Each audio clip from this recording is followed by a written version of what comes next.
Hey y'all, how we doing? Patrick here with Vetted. Okay, as promised, I am going to be covering all the different, in my opinion, bombshells that Tim Burchett, US Congressman Tim Burchett, dropped in the Shawn Ryan Show. Now, that episode has been broken up into two parts. We are going to be covering some parts of part two that, to be honest with you, made me a little angry, and I'll explain why. Part one, however, is great. A lot of stuff. Now, whether they meant for it to be good or not, it's just very eye-opening for us as the people, the regular folks out here who just want to get to know the truth. I think these are some things that we need to be aware of. So, again, I've got a lot of notes in front of me. We're going to go through each part of it. I'm going to put all the timestamps down below so you can check it out yourself. I'll put links to both parts of the interview.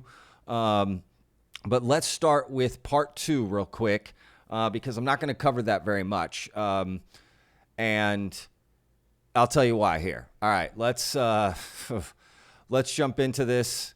If you haven't already, please hit that like button. Leave a comment down below of what you think about all the different things we're going to cover. And if you haven't already, hit that subscribe button. Let's go, boys and girls. Okay. All right, part two. Let's just start with what he says about UAPs in other countries. All right. Full disclosure, my mom is from Mexico City. My brother was born in Guadalajara. She was pregnant with me there, but had me up in the States in Omaha, Nebraska. My father was in the Air Force. He is American. And yeah, so I was born in Omaha. My father was stationed there. So anyway, this will make sense as we move forward into this. Let's hear this. Yeah. How about the UAP hearings in Mexico? You know, our one guy that was down there that was in ours, he went down there and... He's talking about Ryan Graves. Let me repeat that. Ryan Graves. That'll make sense here in just a moment. He was legit, and they brought these bodies forth, and I don't know anything about them other than what I've read and what I've heard. If they could get them up, noted ufologists have studied them, noted Mexican doctors. That's Mexican. It's not exactly the place I'd go for any procedures. I wouldn't get a splinter removed south of the border. And bring. Yeah, go ahead and laugh, Shawn. Gotta admit, guys, lost a lot of respect here for both of them right in this moment. More full disclosure, my cousin, I'm not going to say her name, she is a doctor in Guadalajara. I have tons of family that lives in Mexico City, Guadalajara, many other places in Mexico. Let me tell you something about Mexico and their doctors and their healthcare system. It's phenomenal. So I don't know what this is about. That just really struck a chord with me, and I don't understand that. Tim Burchett, I had a lot more respect for him after this comment. I'm not going to lie. But you know what? I'm going to pull back and just stay calm here and, not worry about it too much. But if you want, Google the healthcare system in Mexico. Google the healthcare system in America. It's not exactly we're not exactly leading the world. You know how many people fly from America to Mexico to get medical procedures because it's cheaper and better? Dental procedures? I bet you have a friend or family member that has done it. And they say, and I get a free vacation out of it. And it's still cheaper. So don't tell me that you wouldn't get a splinter pulled out of Mexico. Right? That's just such an ignorant comment to make. Now, we're going to set that aside for Tim Burchett. We're going to set aside the laughing from Shawn Ryan. I'm sure it's just, laughing at a comment. Didn't mean anything by it. I don't think it's racist, so let's not jump there. I don't like to use that term loosely. But it just is a red flag for me that he thinks that he thinks like America is the only place that can hold, a serious conversation about UAPs. So I don't know. My other Mexican allies out there, what do you think? My other Latin friends, I don't know. Es que no me sonó bien. ¿Me entienden? Yeah. All right. So the next thing that angered me, pissed me off about this interview, let's just jump to it. You know, look, again, there's a lot of people in this movement and there's a lot going on in this movement, but there's a few names that you think you would get right in this particular movement. So let's jump to this part here.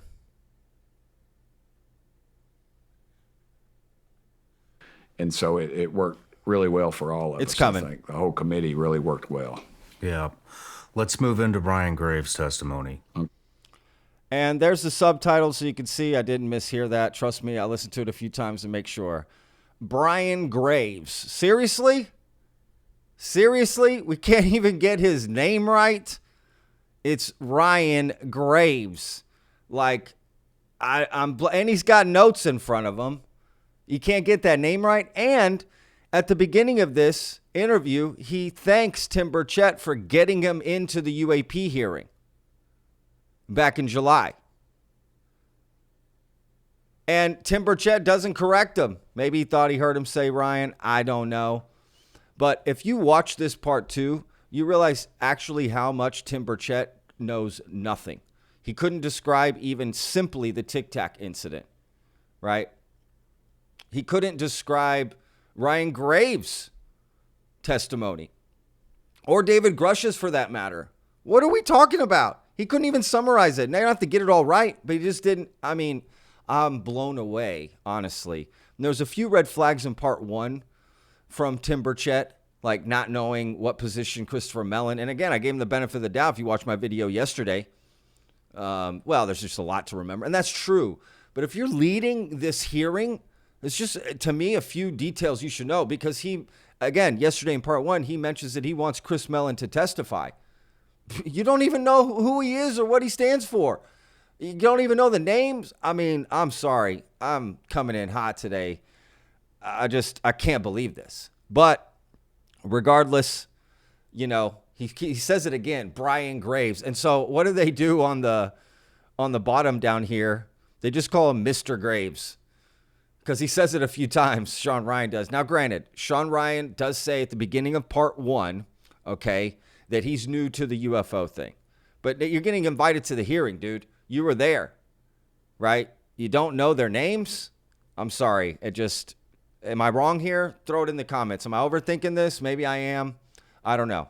Maybe I'm just upset about the Mexico comments and I'm, taking it too close. That could be true. And I watched this whole thing, and to be honest, it's nonsense. Like this part two is no bueno. It's just not very good at all. Part one, again, let's go to that because that's really what I want to talk about. All right, so let's start with, where am I at? Okay. Now, real quick, there's a whole segment on Roswell that's kind of interesting. So you should check that out. And if you go, there's like chapters for it, so you can watch it, right? It starts at 40:09 or something right there. All right. That is interesting. But within this segment, just to give us some context on when this interview was recorded, because I do think it's important. So let's, I got it lined up. Let's watch this clip.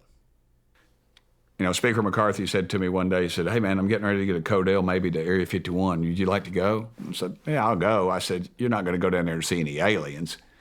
And I said, "You're not going to see anything else." And he said, "What do you mean?" I said, "It's just a tourist trap now. I mean, Congress is going to call and we're going to go down there and they're going to open up some vault and show us something. Get real. I mean, it's the arrogance and stupidity, I guess, of not of the speaker, but of just, to think that this group, they operate. So anyway, the only part that there is important is that he refers to McCarthy as still the speaker, right? So clearly this was recorded sometime in maybe mid-September. I don't know, because there's no inclination that they're looking to get rid of Speaker McCarthy either. So my guess is they filmed this at the beginning of September sometime, because as you know, Kevin McCarthy got ousted as Speaker, and Tim Burchett was one of the people that voted him out. That's interesting, right? So just think of the timeline here. And now what wrench has that thrown in to all of this, right? So anyway, that's, to me, I thought was important, because we're about to go down a line of parts of this interview, basically things that we thought were good that were happening, they're not. And let's jump in. I'll show you. So I just got a few here. All right. So let's go with how do we know who to trust? You know what? Actually, let's not do that. Let's go through this clip right here. I'll come back to that. I've got like 10 sticky notes here, y'all. All right, so this is something they're discussing that actually came up in yesterday's video, but I wanted to talk a little bit more about it. So there was a hearing in July, right? And we keep hearing, oh, there's going to be more hearings. We're going to have more. That's what they told us, right? More hearings. Well, that's not entirely true. I know he is. Sure I do. Yeah. And there's several others, but that's him talking about Chris Mellon, by the way. Oh yeah, I know who he is. No, you don't. Again, I think they're going to give me one more committee meeting, which tells me the bogus nature of this thing. Yeah. You know, they're going to get us close, and then they're going to move the target. Or so this is while Kevin McCarthy is speaker, right? I don't know what's happening now, y'all. You're only going to get one more meeting? About what? About what? You know? So, just saying. This isn't looking good, y'all. All right. Next one. This is about the UAP Disclosure Act, right? From Chuck Schumer. Let's go there. Here we go. Which was bogus. And two, now you got to realize government. Chuck Schumer's coming out with a bill on the NDAA, the National Defense Reauthorization Act, that will say that, and all the UFO people are going crazy. This is the greatest thing in the world. They're going to create this entity within government, within the Pentagon, that anything to do with UFOs goes to them, and they decide if it gets out. So, and guess what? If it's a national defense issue, or if it's a government security issue or whatever, they won't release it. Well, guess what? All of it is. Yeah. They're never going to release. That just puts another layer. All I'm saying is, brother, I can handle it. You can handle it. Put it out there. Let us see it. Let us see it. So he doesn't seem too excited about that, right? So maybe that's absolute nonsense. All right. UAP Disclosure Act, down the tubes. I don't know. What do you guys think in the comments? Am I overthinking that? The Whistleblower Act, right? You've heard about this, right? Well, they have this act in to help whistleblowers, to protect them. That's supposedly why David Grush came out. Well, listen to what Tim Burchett has to say about this Whistleblower Act, which it's right after here. All right, here we go. I've never seen God, but that doesn't stop me from believing in him either. Yeah. Well, there was correct me if I'm wrong, but I believe there was a window where there could be no repercussions for somebody blowing the whistle on this stuff. And that's bogus. I think that's bogus. That window is closed now, correct? Yeah.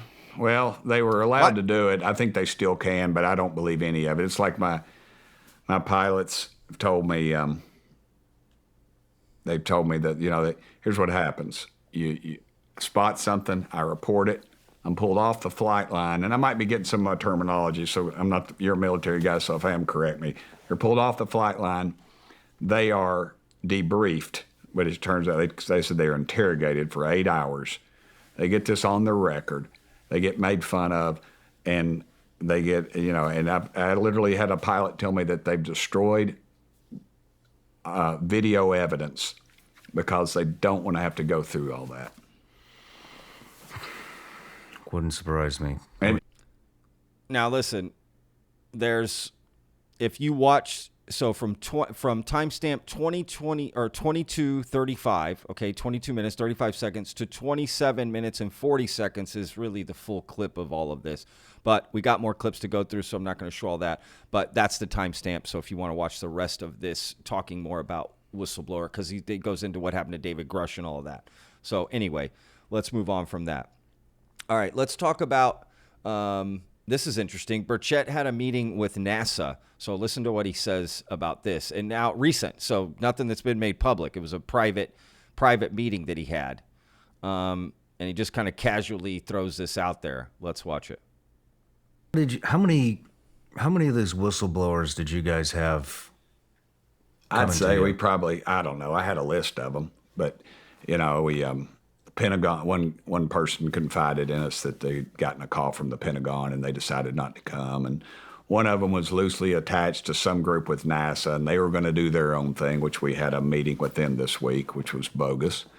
And so this week, so whenever he recorded this, right? So sometime in, again, I'm not sure when this was recorded, but my guess is sometime in early to mid-September.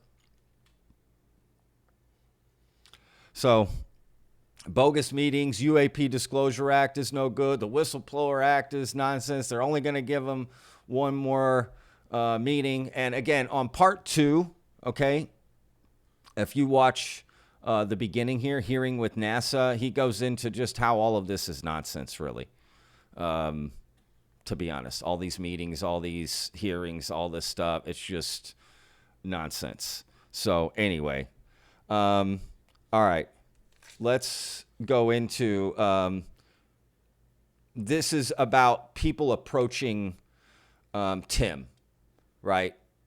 People coming to his office, people calling him, and how it's all hard to decipher, which I get, right? He's probably getting a lot of people coming at him. Probably doctors from Mexico. Just kidding. All right. Sorry, y'all, if I came in hot like that. Just didn't like that. Anyway, let's go here. Want to get it all out there, and then let's decide. I was so I get a call from somebody, and they want to come talk to me in the office. And I was like, well, that's cool. Okay, whatever. We'll set it up, and they come in, and I recognize some of the folks, and there's more than one there. And I get introduced to everybody, and I said, well, who's that back there? And they said, he's not here. And I said, okay. So I don't know, that got me a little, and sometimes these guys won't come in the building to see me. So I don't know if it's if they're government entities that, that are trying to, X-file me, claiming, they're going to give me a bunch of garbage. And so that I'll come out with it and discredit me. That's why I just put it, I don't care. I'll tell you everything that I know, mostly, that I can tell you. And so anyway, I just found that odd. Like, what is happening here? I don't know, what's going on, honestly. All right, this is him talking about how do we know who to trust. All right, this is a little bit longer clip. It's kind of a couple minutes, so let's watch this.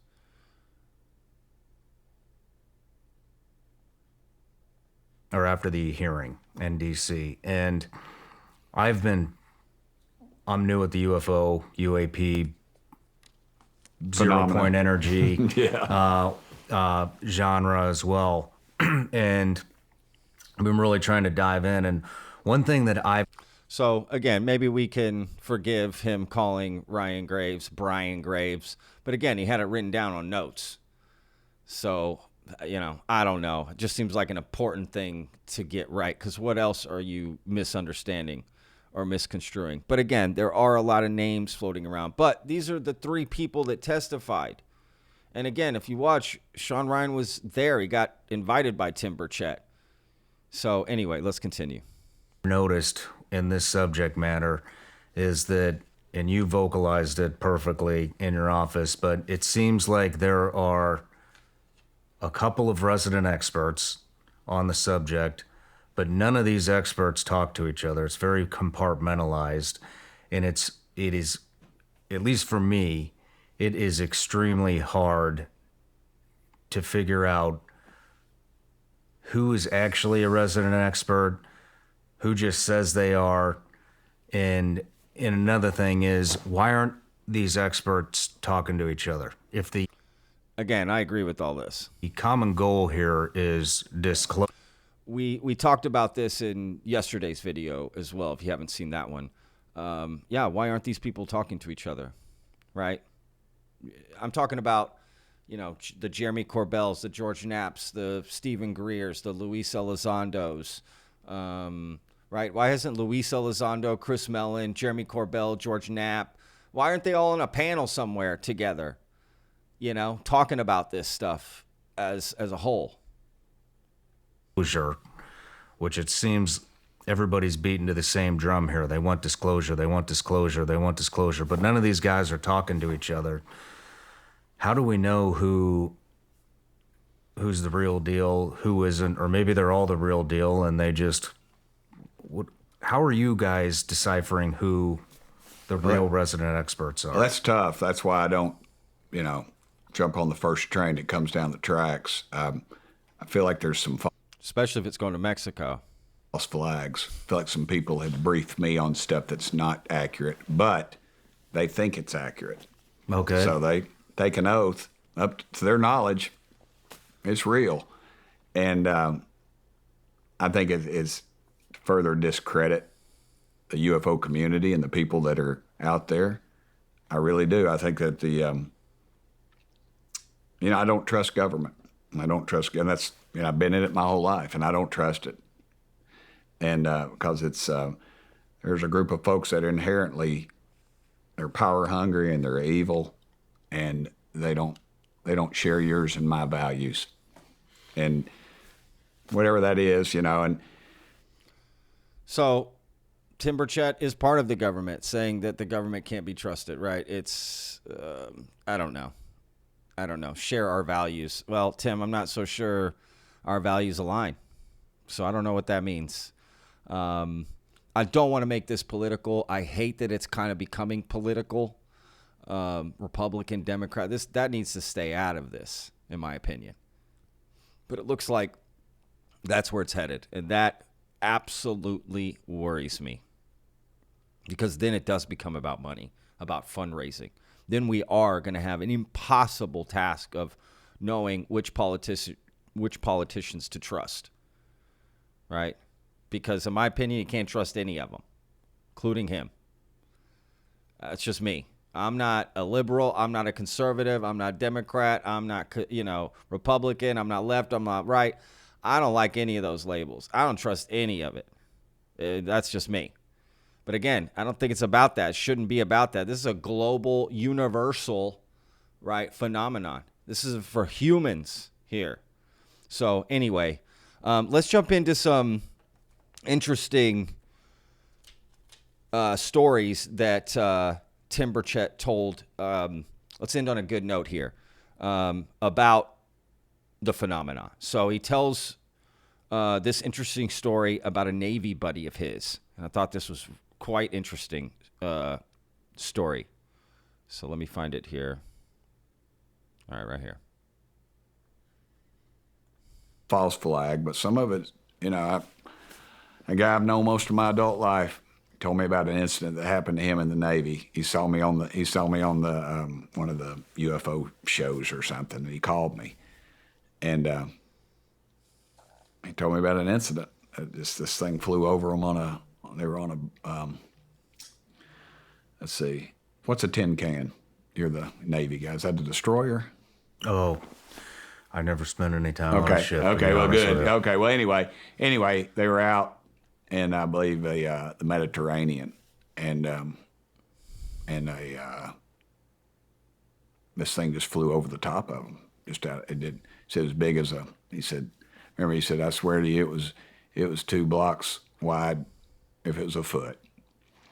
And he said said they saw it coming in, and it had the dome on the top, and it was saucer shaped, and he said it just stayed above them, no noise, and they just stood there and looked at it, and it just took off like that, no noise. something I didn't catch till just right now is how would you know it had the dome on top if you're looking at it from below? Did they see it move in and they saw it from afar? Because if it's that big, you would have to be pretty far back to see that over the top. I'm just saying, that's just angles. It's just math. Am I wrong? Somebody point that out to me. That doesn't make any sense. And if it took off that fast, you just saw the dome real quick? I mean, that doesn't make sense either. So, I don't know. Help me out in the comments. Again, I hadn't noticed that till just right now. Let's listen to the rest. And then they were just like, what the heck was that, And then they get back in port, and here comes the guys in the suits. Tell them this is a national security issue. You're not to talk about this. You'll go to the federal penitentiary. You'll see you down at Leavenworth for the rest of your dadgum lives. And they said, and we mean it, don't talk about this to anybody. Wow. And here. So, did they tell the whole ship this? Or what? Who saw it? Right? That's interesting. It happened in the 50s. And, and the guy that called me, and he's since called me back again. And he told Happened in the 50s. me the same story. I mean, it was identical. Everything he said was identical. It reminded me of my mama. You ask her what time it was, she'd tell you how to make the clock, before she'd give you the time. And it was that kind of detail. He told me the weather, what was going on around him, where he was standing, just everything. It was just too specific. And again, you can see all this footage of all these different things. Why would he lie to me? Yeah. Well, a lot of people lie for a lot of reasons, Congressman. But anyway, that is an interesting story. Tell me what you guys think about that. Two block UFO, circular with a dome on top. How do they see the dome from where they're standing? If it's that big, and then it flew off. But again, maybe there's more to the story. It slowly came in and they saw it. I don't know. Anyway, just thought that was interesting. Again, I'll put timestamps to all of this. All right, this is another one. This one hits a little close to home because it's about Texas, and it's just quickly mentioned. I don't know much about it. I actually haven't really looked into it, but I'm probably going to make a video on it and potentially go out there if it's close. All right, let's see here. So he's talking about, he's in the Roswell segment, which is an interesting one to watch, the segment on Roswell in this interview. All right, right here, let's go. Covered up. I believe that was one of the first ones that but there's been documentation. There was one a turn of the century, an aircraft. It talked about an aircraft down in Texas, which was before you would see an airplane in the early, it was either 1907 or early teens, where aircraft were not that common. And there's been others, but that was the one that everybody kind of hangs on, and I'm sure there's others that have been covered up. I've never even heard of that. So, again, does anyone know about it? I am going to look into it. I'll make a video about it. I just didn't have time to look into this particular one. But does anyone know anything about that? That's interesting. All right, last thing we're going to end on is it requires the Bible here.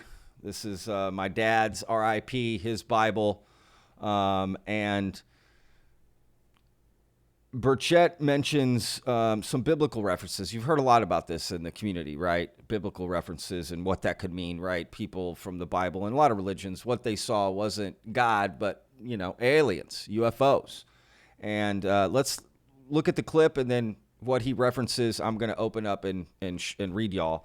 And then I've got an article that potentially connects this, which is interesting. So just stick with me here.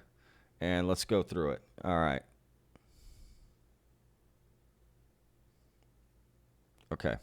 Again, I'll put timestamps to all of this. Put this out occasionally, and I'm a Christian. I try to be a Christian. I'm not a very good one, but they always say, it's going to wreck religious, the religious belief system. It doesn't wreck it for me. Well, they're already wrecking it anyway. Well, the first chapter of Genesis, God created the heavens and the earth, the heavens and the earth. You go to Ezekiel. Ezekiel saw the wheel. He talks about a wheel, right a wheel here within a wheel, which you would describe what a traditional UFO would be today if you were, the saucer thing. But back then, the most technologically advanced piece of equipment we had was a wheel. So he's equating this thing, and they'll say, well, it's a vision, it's this, it's that. But you look at any civilization, and go in hieroglyphics, go in the pyramids, the Aztecs, everybody, the Hindus, everybody has these craft in their history that they talk about, and that was way before Al Gore invented the internet. So there's no connection there. So hold on, you're saying that there is. So you don't know this about me, but I'm a new Christian. Okay. And so I am just Welcome now to the club. digging in. Thank you. It's good to be here. So the Bible, I've started the New Testament. I have not dug into the Old. So you're saying that UFO. First chapter of Ezekiel. Go back and read it, and you'll think you're on acid or something. It's a little, but if you read it and realize too, it's the King James translation. So King James, he translated it from Aramaic, I believe. So I believe it's what it was. I think that's right. I'm sure somebody's going to correct me on that, but I'm not a biblical philosopher. I just read it, and so yeah, it's in there, and it talks about a visitor coming down. It describes a craft. It describes the landing gear. I think it talks about them in some translations like hooved feet. So you'd think a traditional pad that comes down. Hooved feet. Remember that. Like you've seen in the science fiction movies and stuff.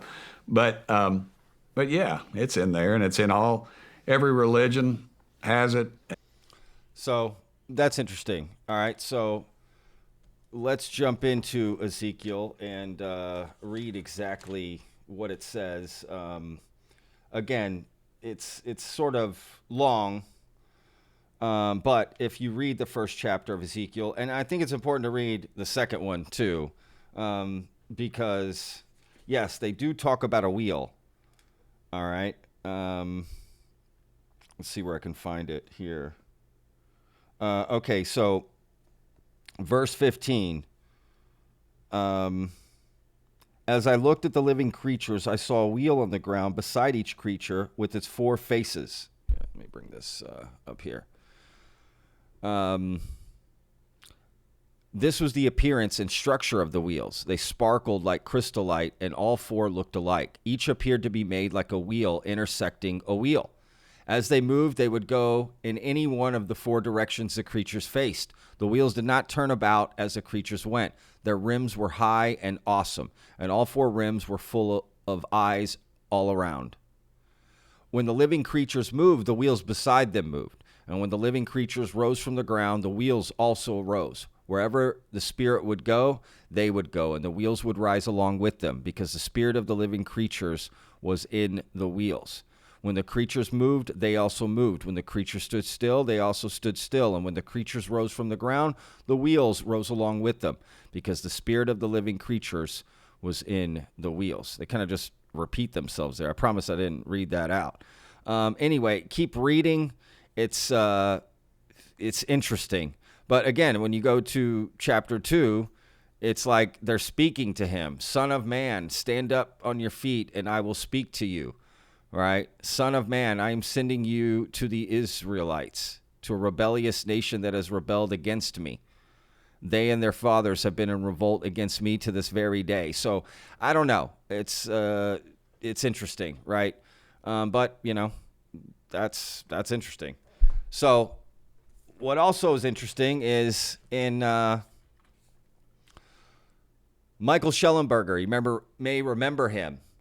He has written about this phenomenon before. And back in June, he had an article. Again, I'm going to put a link to this article where different sources that he has were sort of vindicated what David Grush had said, right, in a way. And they went even further, as David Grush didn't go into this much detail, about some of these craft that we supposedly have. So this I remembered, and this is interesting. One source described having seen 3 kinds of craft, including one shaped like a triangle and another that, quote, looked like a chopped up helicopter with the front bubble of a Huey helicopter, with the plastic windows, and more like a deep sea submarine, with a thick piece of glass bubble shaped and where the tail rudder should have been. It was a black egg-shaped pancake, and instead of landing gear, it had upside-down ram's horns that went from the top to the bottom and rested on the ends of the horns. Now, he said hooved feet, but the ram's horn things just kind of sticks to me. It kind of would feel like that. So that's interesting. But, again, I didn't see anything in the Bible here that mentions, like, the hooved feet. So if someone can find that, please let me know. I could not find that. So I don't know, right? Does this all mean something? I don't know.